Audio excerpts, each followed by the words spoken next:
ക്രിസ്തുലോട് അമലിനെ ഈശോ നാമത്തിൽ നമുക്ക് സ്വാഗതം ചെയ്യാം. ഹല്ലേലൂയ. ഈശോമിശിഹായ്ക്ക് സ്തുതിയായിരിക്കട്ടെ. നമുക്കൊന്നുകൂടി പരിശുദ്ധ അമ്മയോട് ചേർന്ന് അമ്മയുടെ മാധ്യസ്ഥ അപേക്ഷിച്ചുകൊണ്ട് ഒന്ന് ചേർന്ന് പ്രാർത്ഥിക്കാം.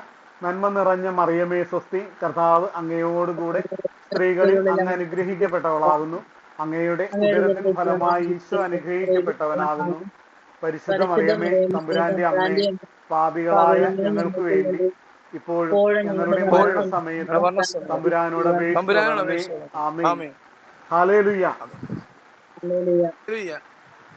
ഇന്ന് ഞാനിതിനു വേണ്ടി തയ്യാറായിരുന്ന ആളല്ല, പക്ഷെ പെട്ടെന്ന് രഞ്ജിത്തേട്ടൻ വിളിച്ചിട്ട് ഇന്നത്തെ സഹോദരിക്ക് കയറാനായിട്ട് സാധിക്കില്ല എന്ന് പറഞ്ഞപ്പോൾ ഞാൻ ശരിക്കും ആകെ തളർന്നിരിക്കുകയായിരുന്നു. എൻ്റെ മനസ്സും ശരീരം ഇങ്ങനെ ആകെ തളർന്നിരിക്കുന്ന ഒരവസ്ഥ. അപ്പോൾ ചേട്ടൻ പറഞ്ഞപ്പോൾ ചേട്ടൻ പറഞ്ഞ പിന്നെ എങ്ങനെ ഞാൻ കർത്താവിനോട് ചോദിച്ചു. അപ്പോൾ കർത്താവ് യെസ് എന്ന് പറഞ്ഞതിന്റെ ബലത്തിൽ മാത്രം ഈശോ യെസ് എന്ന് പറഞ്ഞതിന്റെ ബലത്തിൽ മാത്രം ഞാൻ കയറി നിൽക്കുന്നതാണ്. കാരണം എനിക്ക് അത്രത്തോളം തളർച്ചയാണ്. അപ്പം നിങ്ങൾ ആരെങ്കിലും ഒരാൾ എന്നെ ഒന്ന് സഹായിക്കണം. ആരെങ്കിലും എനിക്ക് വേണ്ടി പരിശുദ്ധാത്മാവ് നിറയുവാനും എൻ്റെ അദ്ദേഹത്തിൽ വചനം ലഭിക്കുവാനും അത് നമ്മുടെ എല്ലാ ഹൃദയങ്ങളിലേക്ക് കടന്നു ചെന്ന് ഫലം പുറപ്പെടുവിക്കാനൊക്കെ ആയിട്ട് പരിശുദ്ധാത്മാവിൻ്റെ വലിയ ശക്തി അഭിഷേകം നിറയാൻ ആരെങ്കിലും ഒരാൾ ഈ നിമിഷം എനിക്ക് വേണ്ടി ഒന്ന് പ്രാർത്ഥിക്കണം. പ്രാർത്ഥിച്ചോ. നല്ല ദൈവമേ, ഈ മകനെ നിന്റെ കരങ്ങളിലേക്ക് സമർപ്പിക്കുന്നു. ഓ ഈശോയെ, നിന്റെ പരിശുദ്ധാത്മാവിനെ അയക്കണമേ. അവനെ ശക്തിപ്പെടുത്തണമേ, ബലപ്പെടുത്തണമേ, കൃപകളാനുകൾ വരദാനങ്ങളോട് നിറയ്ക്കണമേ. ഈശോയെ, ഈ മകൾ കൂടെ വചനം കേൾക്കുമ്പോൾ ഈശോയെ ഞങ്ങൾ കൂടുതൽ ശക്തി പ്രാപിച്ച് ഈശോയിലായിരിക്കുവാൻ ഞങ്ങളെ അനുഗ്രഹിക്കണമേ എന്ന് പ്രാർത്ഥിക്കുന്നു. ഓ ഈശോയെ, അവിടെ നല്ല ചെയ്തിട്ടുണ്ടല്ലോ. 2-3 പേർ എൻ്റെ നാമത്തിലൂടെ കൂടിയാലും അവിടെ മധ്യേ ഞാനുണ്ടെന്നുള്ള ചെയ്ത് സ്വർഗീയ പിതാവേ, സ്വർഗം തുറക്കണമേ എന്ന് പ്രാർത്ഥിക്കുന്നു. വലിയൊരു അഭിഷേകത്താല് ഞങ്ങളെ നിറയ്ക്കണമേ എന്ന് പ്രാർത്ഥിക്കുന്നു. ഈ അമിൽ ബ്രദർ പ്രാർത്ഥിക്കുമ്പോൾ ഈശോയെ നിന്റെ വലിയ കൃപകളും കൊണ്ട് നിറയ്ക്കണമേ എന്ന് പ്രാർത്ഥിക്കുന്നു. പരിശുദ്ധി അമ്മേ മാതാവേ, അമ്മയുടെ സാന്നിധ്യത്താൽ ഞങ്ങൾ നിറയണമേ എന്ന് പ്രാർത്ഥിക്കുന്നു. പരിശുദ്ധി അമ്മയെ ഞങ്ങളെ മൊത്തമായും അമ്മയുടെ കാപ്പയ്ക്കുള്ളിൽ മറയ്ക്കണമേ എന്ന് പ്രാർത്ഥിക്കുന്നു. ഈശോ ഏറ്റെടുക്കണമേ എന്ന് പ്രാർത്ഥിക്കുന്നു. ഹല്ലേലൂയ, സ്തോത്രം. ഈശോയെ നന്ദി പറയുന്നു. ഹല്ലേലൂയ, സ്തോത്രം.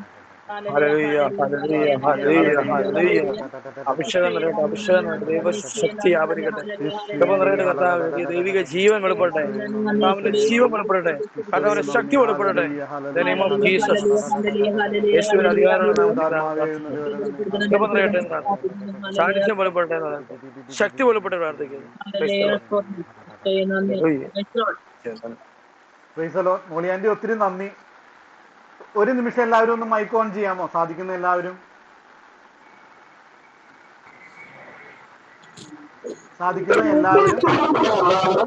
നമുക്കൊന്ന് ചേർന്നൊന്ന് കർത്താവിനെ സ്തുതിക്കാം. Hallelujah, hallelujah, hallelujah. യേശുവേ സ്തോത്രം, യേശുവേ നന്ദി. Hallelujah, hallelujah, hallelujah. കർത്താവേ നന്ദി. ഹല്ലേലൂയ, യേശുവേ സ്തോത്രം. പരിശുദ്ധാത്മാവേ നന്ദി. Hallelujah, hallelujah, hallelujah. കർത്താവേ സമൂഹത്തിലേക്ക് അങ്ങയുടെ ശക്തി നിമിഷായിക്കണമേ എന്ന് പ്രാർത്ഥിക്കുന്നു. യേശുവേ നിന്റെ തിരുരക്തത്തിൽ വലിയൊരു അഭിഷേകം ഞങ്ങളിലേക്ക് നിമിഷം കടന്നു വരട്ടെ എന്ന് പ്രാർത്ഥിക്കുന്നു. കർത്താവേ ഞങ്ങളുടെ കൂട്ടായ്മയെ സമർപ്പിച്ച് ഞങ്ങളുടെ ഓരോ നിയോഗങ്ങളെയും സമർപ്പിച്ച് ഈ സമയം നിന്റെ മുമ്പിലേക്ക് സമർപ്പിക്കുന്നു. കർത്താവേ നിന്റെ തിരുരക്തത്തിന്റെ അഭിഷേകം ഞങ്ങളുടെ നിയോഗങ്ങളുടെ മേൽ, ഞങ്ങളുടെ ശരീരങ്ങളുടെ മേൽ, ഞങ്ങളായിരിക്കുന്ന അവസ്ഥകളുടെ മേൽ, ഞങ്ങളുടെ ആത്മാവിലേക്ക് ഈ നിമിഷം ഒഴുകിയിറങ്ങി ഒരു അഭിഷേകമായി നിറയട്ടെ എന്ന് ഞാൻ പ്രാർത്ഥിക്കുന്നു. കർത്താവേ നിന്റെ പരിശുദ്ധാത്മാവിന്റെ ശക്തിയാൽ കർത്താവെ രോഗപീഠകൾ ഈ നിമിഷം വിട്ടുമാറിപ്പോകട്ടെ എന്ന് പ്രാർത്ഥിക്കുന്നു. കർത്താവെ സാമ്പത്തിക ബുദ്ധിമുട്ടുകൾ യേശുനാമത്തിൽ ഈ നിമിഷം വിട്ടുമാറിപ്പോകട്ടെ എന്ന് പ്രാർത്ഥിക്കുന്നു. കർത്താവെ ജോലിയുടെ തടസ്സങ്ങൾ വിട്ടുമാറിപ്പോകട്ടെ എന്ന് പ്രാർത്ഥിക്കുന്നു. കർത്താവെ കുടുംബ ബന്ധങ്ങളിൽ അസ്വസ്ഥതകൾ വിട്ടുമാറിപ്പോകട്ടെ എന്ന് പ്രാർത്ഥിക്കുന്നു. കർത്താവെ ക്രിസ്ത്യാനികളായ അങ്ങയുടെ മക്കളെ ഉപദ്രവിക്കുന്ന പൈശാചിക പിടികൾ യേശുനാമത്തിൽ വിട്ടുമാറിപ്പോകട്ടെ എന്ന് പ്രാർത്ഥിക്കുന്നു. കർത്താവെ ഈ കൂട്ടായ്മയിൽ വരാൻ ആഗ്രഹിക്കുന്ന അതിന് തടസ്സമായി നിൽക്കുന്ന എല്ലാ മേഖലകളും സകല മക്കൾക്കും വിട്ടുമാറി വലിയൊരു അഭിഷേകം ഇപ്പോൾ ഈ കൂട്ടായ്മയിലേക്ക് കടന്നു വരട്ടെ എന്ന് പ്രാർത്ഥിക്കുന്നു. Hallelujah, hallelujah, hallelujah.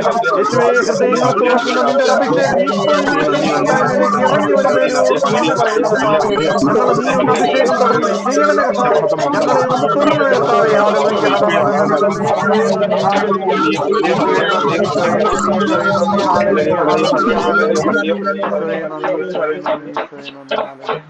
Hallelujah, hallelujah, hallelujah.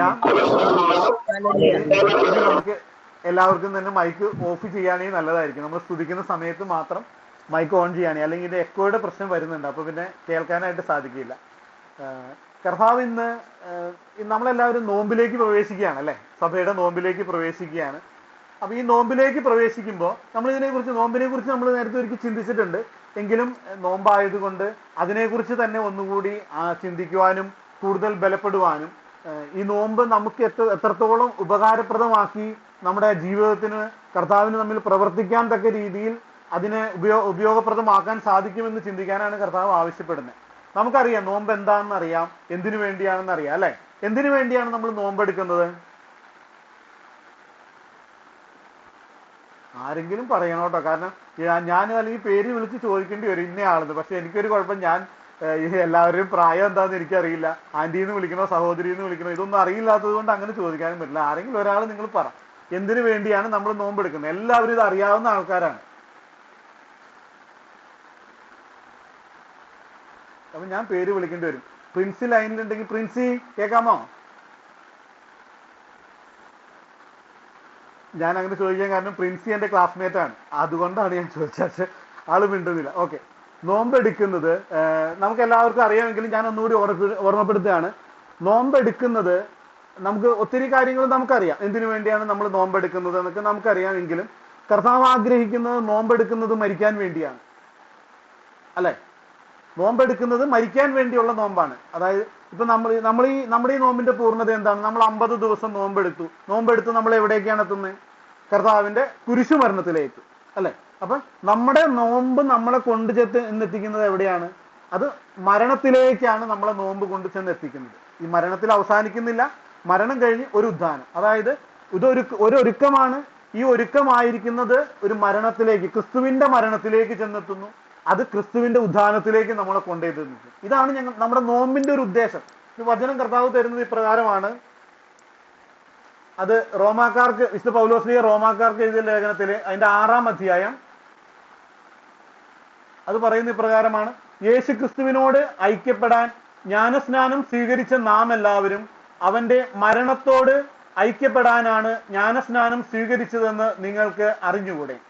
അങ്ങനെ അവന്റെ മരണത്തോട് നമ്മെ ഐക്യപ്പെടുത്തിയ ജ്ഞാനസ്നാനത്താൽ നാം അവനോടൊത്ത് സംസ്കരിക്കപ്പെട്ടു. Praise the lord, hallelujah. കർത്താവ് പറയുന്നത് ഇതാണ്, വചനം പറയുന്നത് ഇപ്രകാരമാണ്: യേശുക്രിസ്തുവിനോട് ഐക്യപ്പെടാൻ ജ്ഞാനസ്നാനം സ്വീകരിച്ച നാം എല്ലാവരും അവന്റെ മരണത്തോട് ഐക്യപ്പെടാനാണ് ജ്ഞാനസ്നാനം സ്വീകരിച്ചതെന്ന് നമുക്ക് അറിഞ്ഞുകൂടെ? ഇപ്രകാരമാണ് വചനം നമ്മളോട് ചോദിക്കുന്നത്. അപ്പോ നമ്മൾ ഈ നോമ്പിലൂടെ സഭയോട് ചേർന്ന് ക്രിസ്തുവിന്റെ മരണത്തോട് ഐക്യപ്പെടാനായിട്ട് നമ്മൾ പരിശ്രമിക്കുകയാണ്. ഈ ഒരു 50 ദിവസം നമ്മൾ ക്രിസ്തുവിന്റെ മരണത്തോട് ഐക്യപ്പെടാനായിട്ട് എങ്ങനെയാണ് നമ്മൾ പരിശ്രമിക്കുന്നത്? എങ്ങനെയാണ് ക്രിസ്തുവിന്റെ മരണത്തോട് നമ്മൾ ഐക്യപ്പെടുന്നത്? പ്രകാരമാണ് നമ്മുടെ പാപത്തിൽ മരിക്കുക. അതായത് ഞാൻ പെട്ടെന്ന് മരണം എന്ന് പറയുമ്പോൾ നമ്മൾ തെറ്റിദ്ധരിക്കരുത്, എനിക്കിനി സഹനത്തിന്റെ മരണമാണ് വരാൻ പോകുന്നത്, അല്ലെങ്കിൽ വലിയൊരു കുരിശുമരണമാണ് എന്നെ കാത്തിരിക്കുന്നത്. ഇതൊന്നും അല്ല സത്യത്തിൽ കർത്താവ് നമ്മളോട് പറയുന്നത്. കാരണം കുരിശുമരണം വഹിച്ചത് കർത്താവാണ്. അപ്പൊ നമ്മളോട് കർത്താവ് ആവശ്യപ്പെടുന്നത് നീ പാപത്തിന് മരിക്കണം, അല്ലെങ്കിൽ നീ ലോകത്തിന് മരിക്കണം. അങ്ങനെ മരിച്ചാൽ മാത്രമേ ഒരു ഉദ്ധാനം നമുക്ക് സാധ്യമാവുള്ളൂ. കർത്താവിൽ മരിച്ച നമ്മൾ കർത്താവിനോട് കൂടെ ഉദ്ധിതരായി ജീവിക്കണമെങ്കിൽ നമ്മൾ പാപത്തിന് മരിക്കണം, ലോകത്തിന് മരിക്കണം. പലപ്പോഴും നമ്മുടെ ഒരു പ്രശ്നം, നമ്മളുടെ ഈ സഹനങ്ങളെല്ലാം നമുക്ക് വേദനയാകുന്നതിന്റെ കാരണം ഇതുകൊണ്ടാണ്. നമ്മൾ പലപ്പോഴും പാപത്തിന് മരിക്കാൻ നമുക്ക് പലപ്പോഴും സാധിക്കുന്നില്ല, നമുക്ക് ലോകത്തിന് മരിക്കാനായിട്ട് പലപ്പോഴും സാധിക്കുന്നില്ല. നമ്മളൊന്ന് ആലോചിച്ച് നോക്കിയാൽ പലപ്പോഴും നമുക്ക് വേദന വരുന്നത് എവിടെയാണ്? മറ്റുള്ളവർ പരിഹസിക്കുമ്പോൾ നമുക്ക് വേദന വരുന്നു അല്ലെ. ഒരു മരിച്ച വ്യക്തിക്ക് വേദനകൾ ഉണ്ടാവില്ല. ആ വ്യക്തിക്ക് ശരീരത്തിൽ വരുന്ന എന്തെങ്കിലും ഉപദ്രവങ്ങൾ വന്നാൽ അതിന് വേദന ഉണ്ടാവില്ല. ഈ മരിച്ച വ്യക്തിയുടെ ചുറ്റും നിന്ന് ആരെങ്കിലും എന്തെങ്കിലും കുത്തുവാക്കുകൾ പറഞ്ഞാൽ അതിന് വേദന ഉണ്ടാവില്ല. അപ്പം മരിച്ച വ്യക്തിക്ക് ഇതൊന്നും വേദനകളാകുന്നില്ല. പക്ഷേ കർത്താവിന്റെ വചനം പറയുന്നത് എന്താ? ക്രിസ്തുവിന്റെ മരണത്തോട് ഐക്യപ്പെടാനാണ് നമ്മളെല്ലാവരും ജ്ഞാനസ്നാനം, മാമോദീസ സ്വീകരിച്ചത് ക്രിസ്തുവിന്റെ മരണത്തോട് ഐക്യപ്പെടാൻ വേണ്ടിയാണ്. പക്ഷെ ക്രിസ്തുവിന്റെ മരണത്തോട് ഐക്യപ്പെടാൻ വേണ്ടി നമ്മൾ മാമോദീസ സ്വീകരിച്ചു. ഈ മാമോദീസ സ്വീകരിച്ചപ്പോൾ നമുക്ക് വേണ്ടി നമ്മുടെ മാതാപിതാക്കളും നമ്മുടെ ജ്ഞാനസ്നാന മാതാപിതാക്കളും ഏറ്റുപറഞ്ഞ വിശ്വാസം വർഷാവർഷം നമ്മൾ ദുഃഖ ശനിയാഴ്ച സഭയിൽ ഏറ്റുപറയുകയാണ്. ഈ ഏറ്റുപറഞ്ഞ് ഇത്രയും വർഷം നമ്മൾ ജീവിച്ചിട്ടും ഇപ്പോഴും നമുക്ക് വേദനിക്കുന്നുണ്ട് പലപ്പോഴും, അല്ലെ? ക്രിസ്തുവിന്റെ മരണത്തോട് നമ്മൾ അപ്പൊ ഐക്യപ്പെട്ടിട്ടുണ്ടോ എന്ന് നമ്മൾ അവിടെയാണ് ചിന്തിക്കേണ്ടത്. ഐക്യപ്പെട്ടിട്ടുണ്ടെങ്കിൽ ഒരിക്കലും പിന്നീട് അവരൊരു വേദന ഉണ്ടാവാൻ പാടില്ല. കാരണം മരിച്ച ക്രിസ്തുവിനെ നമുക്ക് ഒരു പടയാളി കുത്തി കാണിച്ചു തന്നു. അപ്പൊ അവിടെ വേദനകൾ ഉണ്ടോ? ക്രിസ്തു അവിടെ നിലവിളിക്കുന്നതായിട്ടൊന്നും കാണുന്നില്ല. കാരണം അപ്പൊ നമ്മൾ മരിച്ചു എന്നുണ്ടെങ്കിൽ എന്തുകൊണ്ടാണ് നമുക്ക് സഹനങ്ങളിൽ വേദനകൾ വരുന്നത്? അല്ലെങ്കിൽ മറ്റുള്ളവർ പരിഹസിക്കുമ്പോൾ, അല്ലെങ്കിൽ കുത്തുവാക്കുകൾ പറയുമ്പോൾ, അങ്ങനെ വരുമ്പോൾ നമുക്ക് വേദനകൾ വരുന്നതിന്റെ കാരണം പ്രിയപ്പെട്ടവരെ, പലപ്പോഴും നമ്മൾ ക്രിസ്തുവിനോട് കൂടെ ഈ ലോകത്തിന് മരിക്കാനായിട്ട് നമുക്ക് സാധിച്ചിട്ടില്ല. ഇങ്ങനെ മരിക്കാനായിട്ട് സാധിക്കാത്തത് കൊണ്ടാണ് നമുക്ക് പലപ്പോഴും ഉദ്ധാനം ചെയ്യാനായിട്ട് സാധിക്കാത്തത്. അപ്പൊ നമ്മൾ എങ്ങനെയാണ് ലോകത്തിന് അല്ലെങ്കിൽ പാപത്തിന് മരിക്കേണ്ടത്? എങ്ങനെയാണ്? അതിനുവേണ്ടിയാണ് ഈ നോമ്പ് കാലം സഭ നമുക്ക് തരുന്നത്. അപ്പൊ ഈ നോമ്പ് കാലം നമ്മൾ കേവലം ഒരു ഭക്ഷണ പദാർത്ഥങ്ങൾ വർദ്ധിച്ചിരിക്കുന്നു, നമ്മൾ എന്താ പറയാ, ബീഫ് അല്ലെങ്കിൽ മാംസാദികള് വർജിക്കുന്നു എന്നതിലുപരിയായിട്ട് നമ്മളെ തന്നെ ഒന്ന് പരിശോധിക്കാനായിട്ട് അതിനുവേണ്ടി കർത്താവ് ആവശ്യപ്പെടുകയാണ്. അത് എപ്രകാരമാണ് പരിശോധിക്കേണ്ടത്? നമ്മൾ നോക്കണം എന്നിൽ എന്തൊക്കെയുണ്ട്, എന്ത് മറ്റുള്ളവർ എന്നിൽ ചെയ്യുമ്പോഴാണ് എനിക്ക് വേദനകൾ ഉണ്ടാകുന്നത്. അവിടെ ഒന്നും ഞാൻ മരിച്ചിട്ടില്ല എന്നുള്ളതാണ് അതിന്റെ അർത്ഥം. എന്റെ ഭർത്താവ് എന്നെ കുത്തി നോവിക്കുമ്പോൾ എനിക്ക് വേദനിക്കുന്നെങ്കിൽ ഞാൻ അവിടെ മരിച്ചിട്ടില്ല. എനിക്ക് മക്കളുടെ പ്രശ്നങ്ങൾ ഉണ്ടാകുമ്പോൾ ഞാൻ വേദനിച്ചിട്ടില്ലെങ്കിൽ, കൂടെ ജോലി ചെയ്യുന്നവരിൽ നിന്ന്, അധികാരികളിൽ നിന്ന് പ്രശ്നങ്ങൾ ഉണ്ടാകുമ്പോൾ എനിക്ക് വേദനിക്കുന്നെങ്കിൽ, എന്തെങ്കിലും ഉണ്ടാകുമ്പോൾ എനിക്ക് വേദനിക്കുന്നെങ്കിൽ ഞാൻ ഇപ്പോഴും ജീവിക്കുന്നു, ഞാൻ ഈ ലോകത്തിന് മരിച്ചിട്ടില്ല, ഞാൻ പാപത്തിന് മരിച്ചിട്ടില്ല എന്നാണ് അതിന്റെ അർത്ഥം. അപ്പൊ നമ്മൾ കർത്താവിന്റെ മുമ്പിൽ ഈ ദിവസങ്ങളിൽ നമുക്ക് വെക്കാനായിട്ട് സാധിക്കണം. എന്നിൽ എന്തുണ്ട് എന്ന് തിരിച്ചറിയാനായിട്ട് ഈ നോമ്പുകാലം നമുക്ക് സാധിക്കണം. എന്നിൽ അഹങ്കാരം ഉണ്ടെങ്കിൽ അത് ഞാൻ കർത്താവിന്റെ മുമ്പിലേക്ക് എടുത്ത് വെക്കണം. നമ്മൾ പരിശോധിക്കണം. ഞാൻ ഇടപെടുമ്പോൾ എന്റെ സംസാരത്തില്, എന്റെ കുടുംബത്തിലെ പെരുമാറ്റത്തില് എടുത്തു വെക്കാനായിട്ട് നമുക്ക് സാധിക്കും. എന്തെല്ലാം കുറവുകളുണ്ട്? മക്കളോട് പെരുമാറുമ്പോൾ എനിക്ക് എന്തെങ്കിലും കുറവുകൾ അവിടെ ഉണ്ടോ? അത് ഞാൻ ദേഷ്യപ്പെടുന്ന വ്യക്തിയാണോ? അമിതമായി ദേഷ്യമുണ്ടോ? എനിക്ക് എടുത്തുചാട്ടമുണ്ടോ? എനിക്ക് ആരോടെങ്കിലും വൈരാഗ്യങ്ങളുണ്ടോ? എനിക്ക് അസൂയുള്ള വ്യക്തിയാണോ? നമുക്കിതെല്ലാം ആലോചിച്ചാൽ മനസ്സിലാവും. കാരണം മറ്റൊരാൾക്ക് ഇത് മനസ്സിലാവില്ല. ഇത് മനസ്സിലാവുന്നത് നമുക്ക് മാത്രമാണ്. കാരണം എന്താ? പുറമേ മറ്റുള്ളവരോട് നമുക്ക് അഭിനയിക്കാനായിട്ട് സാധിക്കും. പക്ഷെ നമുക്ക് തന്നെ നമുക്കറിയാം ഒരു കാര്യം കേൾക്കുമ്പോൾ, അല്ലെങ്കിൽ എന്താണ് നമ്മുടെ ഉള്ളിൽ വരുന്ന വികാരം എന്താണെന്ന് നമുക്ക് തിരിച്ചറിയാനായിട്ട് സാധിക്കും. അപ്പൊ ഈ നമുക്കുണ്ടാകുന്ന ഈ വികാരങ്ങളെ കർത്താവിന്റെ മുമ്പിലേക്ക് എടുത്തു വെക്കാനായിട്ട് നമുക്ക് ഈ നോമ്പ് കാലത്ത് സാധിക്കണം. പലപ്പോഴും നമുക്ക് പരാജയം സംഭവിക്കുന്നത്, എനിക്ക് അഹങ്കാരമുണ്ട്. പലപ്പോഴും ഇപ്പൊ എന്താ പറയാ, ഞാൻ ഒരു വ്യക്തിയോട് സംസാരിച്ചപ്പോ ആ സംസാരിച്ചത് ശരിയായില്ല എന്നെനിക്ക് പിന്നീട് തോന്നി. ഈ സംസാരം എല്ലാം കഴിഞ്ഞു, ആ വ്യക്തിക്ക് മുറിപ്പെട്ടു എന്ന് എനിക്ക് മനസ്സിലായി. ആ വ്യക്തി വിഷമിച്ച് പോവുകയും ചെയ്തു. പിന്നീടാണ് എനിക്ക് കുറ്റബോധം ഉണ്ടാകുന്നത്, അത് വേണ്ടായിരുന്നു, ആ സംസാരം ശരിയായില്ലായിരുന്നു. അപ്പൊ പിന്നെ ഞാൻ എന്ത് ചെയ്യും? ഞാൻ ഈ സംസാരം മാറ്റും എന്നുള്ള പ്രതിജ്ഞകളൊക്കെ എടുക്കും. ഞാൻ ഇനി എന്റെ സംസാരം ഇനി അങ്ങനെ ഭാഗത്ത് ഉണ്ടാവില്ല. എന്റെ സംസാരം മൂലം ഞാൻ ആരെയും മുറിപ്പെടുത്തില്ല. അല്ലെങ്കിൽ നുണ പറയുന്ന സ്വഭാവമാണെങ്കിൽ ഞാൻ ഇനി ആരോടും ഞാൻ നുണ പറയില്ല. അല്ലെങ്കിൽ മക്കളോട് ഞാൻ അമിതമായി ദേഷ്യപ്പെടും. ഞാൻ തീരുമാനം എടുക്കുകയാണ്, എന്റെ മക്കളോട് ഞാൻ ഇനി അങ്ങനെ ദേഷ്യപ്പെടില്ല. എന്റെ ജീവിത പങ്കാളിയോട് ഞാൻ ഇനി സ്നേഹത്തോടു കൂടിയേ പെരുമാറുകയുള്ളൂ. എന്റെ വായിൽ നിന്ന് ഇങ്ങനെയൊന്നും ഉണ്ടാവില്ല. അപ്പൊ ഇങ്ങനെയുള്ള തീരുമാനങ്ങളൊക്കെ നമ്മൾ എടുക്കും. പക്ഷേ പ്രിയപ്പെട്ടവരെ, ഈ തീരുമാനങ്ങൾ എടുക്കുകയല്ലാതെ പലപ്പോഴും നമുക്കിതൊന്നും പ്രാവർത്തികമാക്കാനായിട്ട് സാധിക്കാറില്ല. അതിന്റെ കാരണം നമ്മൾ ഇതെല്ലാം തീരുമാനങ്ങളൊക്കെ നമ്മൾ എടുക്കും, ബോധ്യങ്ങളൊക്കെ ഉണ്ടാവും. പക്ഷെ ഇത് പ്രാവർത്തികമാക്കാൻ ശ്രമിക്കുന്നത് പലപ്പോഴും നമ്മിൽ തന്നെ ആശ്രയിച്ചുകൊണ്ടാണ്. ഇത് നമ്മിൽ തന്നെ ആശ്രയിച്ച് നമുക്കിതൊരിക്കലും മാറ്റാനായിട്ട് സാധിക്കില്ല. ഈ അഹങ്കാരം എങ്ങനെയാണ് മാറ്റുന്നത്? അല്ലെങ്കിൽ എങ്ങനെയാണ് സ്നേഹം ഉണ്ടാകുന്നത് നമ്മിൽ? അല്ലെങ്കിൽ എന്താ പറയുക, ഇതെല്ലാം കർത്താവിന്റെ ദാനമാണ്. പരിശുദ്ധാത്മാവിലൂടെ മാത്രമേ പ്രിയപ്പെട്ടവരെ നമുക്ക് നമ്മുടെ സ്വഭാവത്തിലെ ദുശീലങ്ങളാണെങ്കിലും ദുസ്വഭാവങ്ങളാണെങ്കിലും തഴക്ക ദോഷങ്ങളാണെങ്കിലും നമുക്ക് ഇതിൽ നിന്നൊരു മോചനം വേണമെന്ന് ആത്മാർത്ഥമായിട്ട് ആഗ്രഹിക്കണമെങ്കിൽ അതിന് പരിശുദ്ധാത്മാവിന്റെ സഹായം ഒന്നുകൊണ്ട് മാത്രമേ നമുക്ക് സാധിക്കുകയുള്ളൂ. അപ്പൊ നമ്മുടെ ജീവിതത്തിൽ ഈ നോമ്പ് കാലം ഭക്ഷണം ഉപേക്ഷിക്കുക എന്നതിലുപരിയായിട്ട് നമുക്ക് വിശക്കുകയാണെങ്കിൽ നമ്മൾ ഭക്ഷണം കഴിക്കുക, വിശക്കുന്നെങ്കിൽ ഭക്ഷണം കഴിക്കാം. പക്ഷെ ഏതെങ്കിലും ഒരു ഭക്ഷണത്തോടെ എനിക്ക് ആഗ്രഹം തോന്നുന്നെങ്കിൽ അതാണ് നമ്മളെ പരിശുദ്ധാത്മാവ് ചൂണ്ടിക്കാണിക്കുന്ന മേഖല. അതാണ് ഭക്ഷണം എല്ലാം സഭ നിഷ്കർഷിക്കുന്ന മാംസാദികളെല്ലാം ഒഴിവാക്കുക എന്നതിലുപരിയായിട്ട് അത് ഒരു ഏറ്റവും അതിന്റെ ബേസിക് ആയിട്ട് സഭ പറയുന്ന ഒരു കാര്യമാണ്. പക്ഷെ അതിലുപരിയായിട്ട് നമ്മുടെ സഭ ആവശ്യപ്പെടുന്ന, അല്ലെങ്കിൽ കർത്താവ് ആവശ്യപ്പെടുന്നത്, നിനക്ക് വിശക്കുമ്പോൾ നീ ആ വിശപ്പിന് ഭക്ഷണം കഴിക്കുക. പക്ഷെ ഒരു ഭക്ഷണത്തോട് നിനക്ക് ആഗ്രഹം തോന്നിയാൽ ആ ഭക്ഷണം നീ ക്രിസ്തുവിനെ പ്രതി ഉപേക്ഷിക്കുമ്പോൾ നീ എന്ത് ചെയ്യുകയാണ്? നീ ക്രിസ്തുവിന്റെ മരണത്തോട് അവിടെ ഐക്യപ്പെടുകയാണ്. നീ നിന്റെ ശരീരത്തെ ജയിക്കുകയാണ്. അതുപോലെ നമുക്കിപ്പോ പലപ്പോഴും നമ്മൾ വാട്സപ്പ് ഒക്കെ ഉപയോഗിക്കുന്നവര്, നമുക്കൊരു മെസ്സേജ് വന്നു, നമ്മൾ അത് കണ്ടു, വായിച്ചു, അത്യാവശ്യമാണ്, ജോലി സംബന്ധമായിട്ടും പ്രാർത്ഥിക്കുന്ന വിഷയങ്ങളൊക്കെ ആയിട്ട് അത് വരും.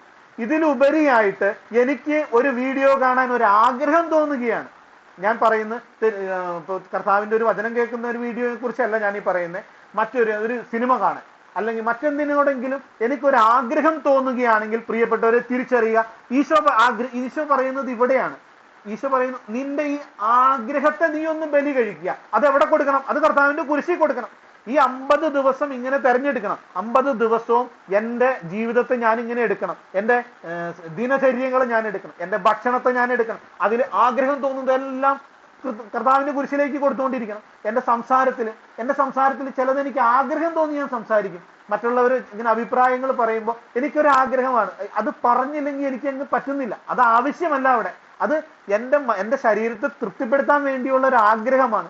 ഈ ആഗ്രഹത്തെ ഞാൻ എന്ത് ചെയ്യണം? അത് കർത്താവിന്റെ കുരിശിലേക്ക് കൊടുക്കുക. എന്നിട്ട് പരിശുദ്ധാത്മാവ് നിറയാൻ വേണ്ടി പ്രാർത്ഥിക്കുക. ഇതുപോലെ ഓരോ മേഖലകള് നമുക്ക് തിരുത്തേണ്ട മേഖലകളുണ്ടോ, എന്തെല്ലാം നമ്മളെ തന്നെ ഒന്ന് വിശകലനം ചെയ്തിട്ട് എന്റെ ശരീരത്തിന്റെ ആഗ്രഹങ്ങളെ ഞാൻ എവിടെയൊക്കെ തൃപ്തിപ്പെടുത്തുന്നുണ്ട് എന്ന് നമ്മൾ ഈ ഒരു 50 ദിവസം തിരിച്ചറിയാനായിട്ട് പ്രിയപ്പെട്ടവരെ നമുക്ക് സാധിക്കണം. ഈ മേഖലകളൊക്കെ കർത്താവിന്റെ കുരിശിലേക്ക് കൊടുക്കണം. നമ്മൾ സ്വയം പരിശ്രമിച്ച് പരാജയപ്പെടരുത്. കാരണം അത് നമ്മുടെ ഒരിക്കലും വിജയിക്കാത്ത ഒരു പരിശ്രമം മാത്രമായിരിക്കും. കാരണം കർത്താവ് പറഞ്ഞിരിക്കുന്നതാണ്, എന്നെ കൂടാതെ നിങ്ങൾക്ക് ഒന്നും ചെയ്യാനായിട്ട് സാധിക്കില്ല. നമുക്ക് ഒരു ചെറിയ കാര്യമെങ്കിലും കർത്താവിനെ കൂടാതെ ചെയ്യാൻ നമുക്ക് സാധിക്കില്ല. കർത്താവിന്റെ കുരിശിലേക്ക് കൊടുത്ത് എങ്ങനെയാണോ ഈ പാപാവസ്ഥയിലേക്ക് ഞാൻ കടന്നു വന്നത്, ആ പാപാവസ്ഥ അതിന് പല കാരണങ്ങളുണ്ടാകാം. അതിന്റെ കാരണങ്ങളിലേക്ക് കർത്താവിന്റെ തിരുരക്തം ഒഴുകി ഇറങ്ങാൻ വേണ്ടി നമ്മൾ പ്രാർത്ഥിക്കണം. കാരണം മറ്റുള്ളവരെ എന്റെ മനസ്സിനേറ്റ പല മുറിവുകളാകാം എന്റെ ഇന്നത്തെ പാപാവസ്ഥയ്ക്ക് അല്ലെങ്കിൽ തഴക്കദോഷങ്ങൾക്കൊക്കെ കാരണം. ഈ മുറിവുകൾ ഉണക്കാൻ ഇന്നേ വരെ വൈദ്യശാസ്ത്രം കണ്ടുപിടിച്ച ഒരു മരുന്നും നമുക്കില്ല പ്രിയപ്പെട്ടവരെ. എത്രയെല്ലാം ബുദ്ധിമാന്മാരും ശാസ്ത്രജ്ഞന്മാരും ഉണ്ടെങ്കിലും പ്രിയപ്പെട്ടവരെ, കർത്താവിന്റെ തിരുരക്തത്തിനല്ലാതെ നമ്മുടെ മനസ്സിനേറ്റ ഒരു മുറിവുണക്കാനും ഇന്നേ വരെ വൈദ്യശാസ്ത്രം കണ്ടുപിടിച്ചിട്ടില്ല. അങ്ങനെ ഒരു മരുന്ന് ഇന്നേ വരെ കണ്ടുപിടിച്ചിട്ടില്ല. ഇപ്പൊ കർത്താവിന്റെ മുമ്പിൽ ഇരുന്നിട്ട് കർത്താവിനോട് പറയണം, ഈശോയെ, എന്റെ മനസ്സിന് ഇന്ന മുറിവുകൾ, എന്തൊക്കെ മുറിവുകളാണെന്ന് പോലും എനിക്കറിയില്ല. ആ മുറിവുകളിലേക്ക് ദിവ്യ ഔഷധമായ നിന്റെ തിരുരക്തം ഒഴുകി ഇറക്കി അത് നീ ഒന്ന് കഴുകി എന്നെ ഒന്ന് ശുചിയാക്കി മാറ്റണമേ കർത്താവേ, എന്റെ മുറിവുകളെ തിരുമുറിവുകളാക്കി മാറ്റണേ കർത്താവേ എന്ന് നമ്മൾ പ്രാർത്ഥിക്കാനായിട്ട് തയ്യാറാവണം. നമ്മൾ അങ്ങനെ പ്രാർത്ഥിക്കുമ്പോൾ തിരുരക്തം ഒഴുകി ഇറങ്ങി നമ്മുടെ മുറിവുകളെല്ലാം തിരുമുറിവുകളാകുകയും പരിശുദ്ധാത്മാവ് നമ്മൾ നിറയുകയും ചെയ്യും. പരിശുദ്ധാത്മാവ് നമ്മളെ സഹായിക്കും. ചേട്ടൻ നേരത്തെ പറഞ്ഞ വചനത്തിന്റെ ഒരു പൂർണ്ണത എവിടെയാണ്? നീ ഇടത്തേക്കോ വലത്തേക്കോ തിരിയുമ്പോൾ നിന്റെ കാതുകൾക്ക് പിന്നിൽ ഒരു സ്വരം കേൾക്കും, ഇതാണ് വഴി, ഇതിലേ പോവുക.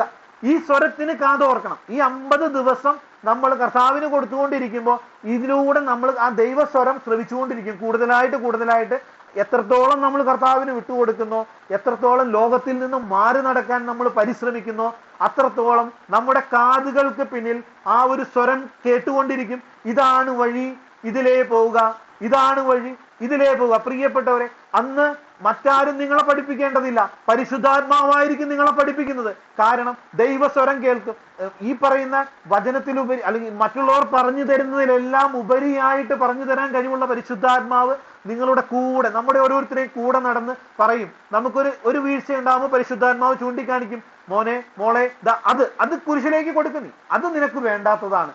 അപ്പൊ ഈ ഒരു അവസ്ഥയിലേക്ക് നമുക്ക് എത്തിച്ചേർന്ന് അങ്ങനെ കൊടുത്ത് ഈ ഒരു 50 ദിവസം ആകുമ്പോഴത്തോഴും പ്രിയപ്പെട്ടവരെ, നമുക്ക് കർത്താവിന്റെ കുരിശിൽ പൂർണ്ണത പ്രാപിക്കാനായിട്ട് നമുക്ക് സാധിക്കണം. അവൻ നമുക്ക് വേണ്ടി കുരിശിൽ മരിച്ചു, നമ്മുടെ പാപങ്ങൾക്ക് വേണ്ടി അവൻ കുരിശിൽ മരിച്ചു.